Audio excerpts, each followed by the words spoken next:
चिड़िया का सोने का घर। बरसों पहले प्रदूषण से कोसों दूर एक हरा भरा सुंदर सा जंगल था, जहाँ पर कौवा और चिड़िया अगल बगल में ही रहते थे। चिड़िया का मेहनती स्वभाव था और वो परोपकारी थी, और कौवा ठीक उसके विपरीत। उसके पास धन तो बहुत था, पर वो बड़ा ही स्वार्थी था। वो खुद के भले की कम और दूसरों के नुकसान की ज्यादा सोचता था, और उसे एंजॉय भी करता था। एक दिन चिड़िया बीच के व्यापारी चील के पास गई। और चिड़िया कैसी हो? जी मैं बिल्कुल ठीक हूँ। क्यों नहीं, जिसका मन साफ हो वह हमेशा सुखी ही रहते हैं। बताओ कैसे आना हुआ? दरअसल मैं इस बार तरबूज की फसल डालना चाहती हूँ और उसी के बीज लेने आई हूँ। अरे वाह, बढ़िया है, ये ले जाओ। चील ने उसे अच्छी गुणवत्ता वाले बीज दिए। बीज लेकर चिड़िया वहां से निकल पड़ी, पर उसने देखा कि रास्ते में एक तोता पेड़ के नीचे घायल बैठा छटपटा रहा था। अरे रे, लगता है कोई घायल पड़ा है वहां पर, उसकी मदद करनी होगी। वो तुरंत तोते के पास गई। सुनिए, कौन हो आप और आपको क्या हुआ है? ये चोटें कैसे लगी? मैं स्कूटर से जा रहा था तो मेरा एक्सीडेंट हो गया। अरे रे, लगता है बहुत खून बहा है। चिड़िया ने तोते को सहारा दिया और उसे अपने साथ अपने घर ले गई। चिड़िया ने घायल तोता की खूब सेवा की। कुछ ही दिनों में तोता बिल्कुल ठीक हो गया। फिर वो चिड़िया के पास आकर बोला, मैं जिंदगी भर आपका ऋणी रहूंगा। अगर आपने मेरी मदद की न होती तो ना जाने मैं आज जिंदा भी होता या नहीं। अरे, ये आप कैसी बातें कर रहे हो? हम सभी इसी जंगल के निवासी हैं। अगर हम ही एक दूसरे की सहायता नहीं करेंगे तो भला कौन करेगा? यूं चिड़िया ने बड़े ही अपनेपन से कहा। पर अगर आप बुरा न माने तो क्या मैं आपसे कुछ कहूँ? हम जब भी किसी वाहन का इस्तेमाल सफर करने के लिए करें तो हमें सावधानी बरतनी चाहिए, क्योंकि हम जब कोई वाहन चलाते हैं तब सिर्फ खतरा अपनी जान पर ही नहीं बना रहता, औरों की सुरक्षा भी अपनी ही जिम्मेदारी होती है। कोई आपको देखे इसलिए या तेजी से चलाने का मन करे इसलिए सड़क पर मनमानी करना सही नहीं है।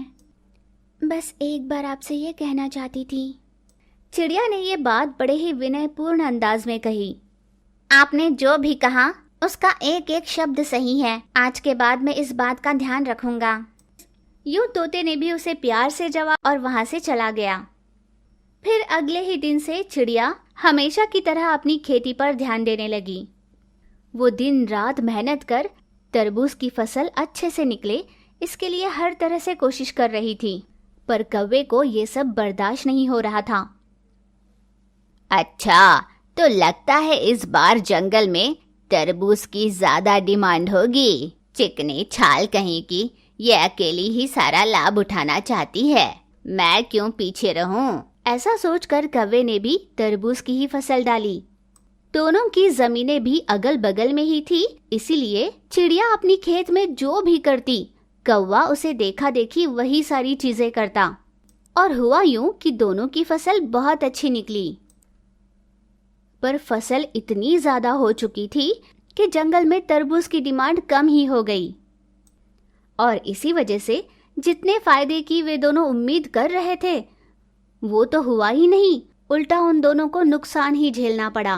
किसानी में ये सारे उतार चढ़ाव होते ही हैं, ऐसा सोचकर चिड़िया ने खुद को दिलासा दिया और अगली बार मूंगफली की फसल डालने की सोची। कौवे ने भी वही किया। जब चिड़िया को ये पता चला तो वो कौवे के पास जाकर उससे बोली, कौवे जी, आपके पास तो बहुत धन है। अगर हम दोनों एक ही फसल डालेंगे तो नुकसान हम दोनों को होगा, और अगर हम दोनों अलग अलग फसल डालेंगे तो हम दोनों को फायदा होगा। यूं चिड़िया ने बेखौफी से उसे समझा कर कहा। ओ बड़ी आई चिकनी छाल, तुम किसानी करोगी तो क्या मैं नहीं करूं? अरे, मेरा ये मतलब नहीं था। मैंने कहा कि एक जैसी फसल डालना सही नहीं होगा। क्या सही और क्या गलत अब ये तुम मुझे सिखाओगी? चिकनी छाल, तुम चाहो तो किसानी छोड़कर कुछ और ही कर लो। यूं जो मुंह आया कौवे ने कह दिया। चिड़िया बेचारी क्या करती, वो चुपचाप वहां से वापस लौट और उस बार भी मूंगफली की फसल में दोनों को नुकसान ही झेलना पड़ा। समस्या तो तब शुरू होती है जब मैं अपनी फसल पहले डालूं और उसके बाद कौवा अपनी फसल डाले। इस बार मैं कौवे के फसल डालने तक रुकूंगी। ऐसा तय कर चिड़िया ने इंतजार करना शुरू किया, पर कौवा तो कौवा ही था। उसने भी अपने फसल की शुरुआत की ही नहीं। ये क्या, कौवे ने अब तक कोई भी फसल क्यों नहीं डाली? उसने कुछ सोचा और मोर से कर्ज लेकर इस बार उसने गन्ने की फसल डाली। कुछ दिन तक तो सब ठीक ही चल रहा था। फिर कौवे ने भी अपनी खेत में गन्ने की फसल डाली। तब जाकर चिड़िया को पता चला कि कौवा जानबूझकर ही ऐसा कर रहा है। और फिर पिछली बार की तरह इस बार भी चिड़िया को बहुत सारा नुकसान हुआ। और लगातार हो रहे इन नुकसान की वजह से चिड़िया की परिस्थिति इतनी खराब हो गई थी कि वो उस नुकसान से उभर नहीं पा रही थी। उसने किसानी छोड़ दी और घर पर ही रहने लगी।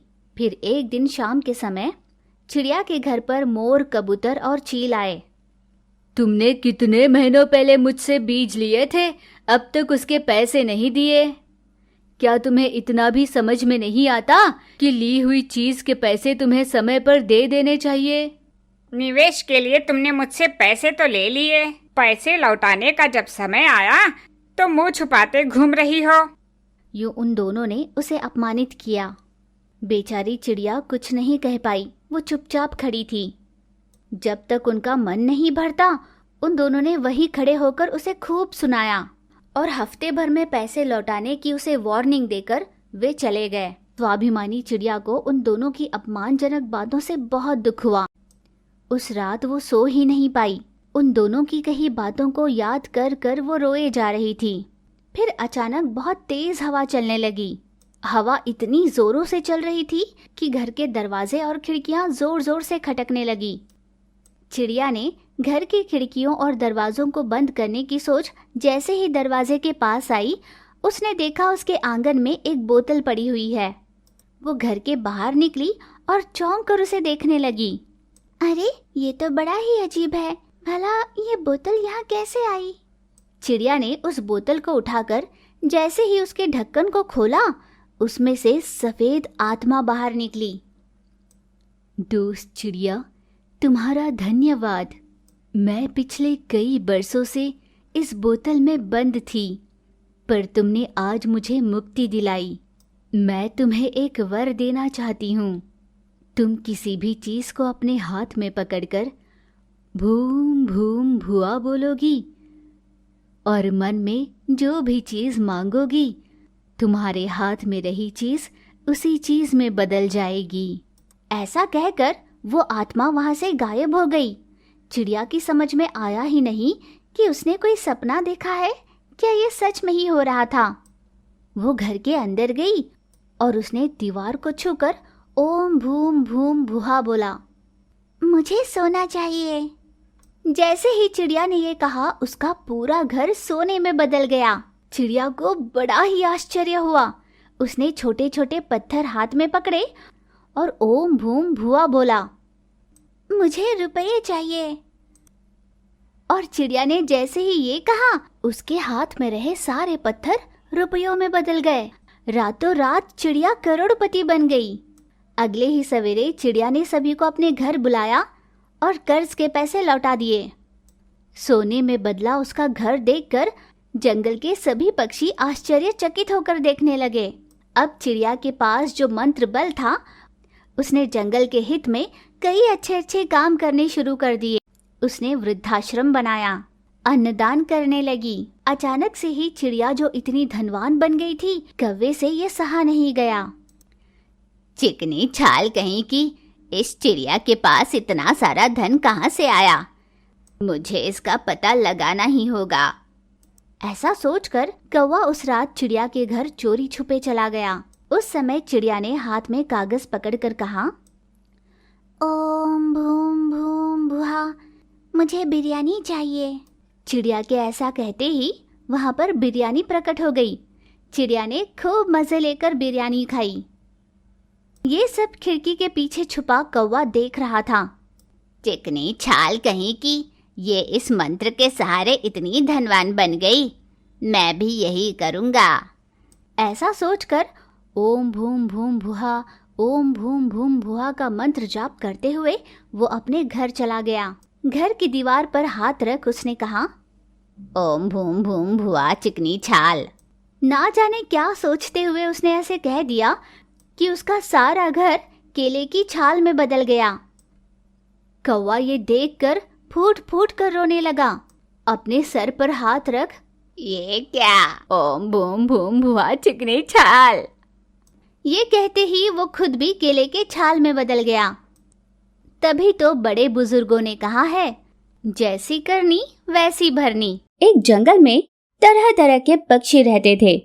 उनमें कौवा, चिड़ा, कबूतर, तोता, चील और गिद्ध ऐसे दोस्त अगल बगल में ही रहा करते थे। एक चिड़े के अलावा बाकी सभी पक्षी के आलीशान बंगले थे।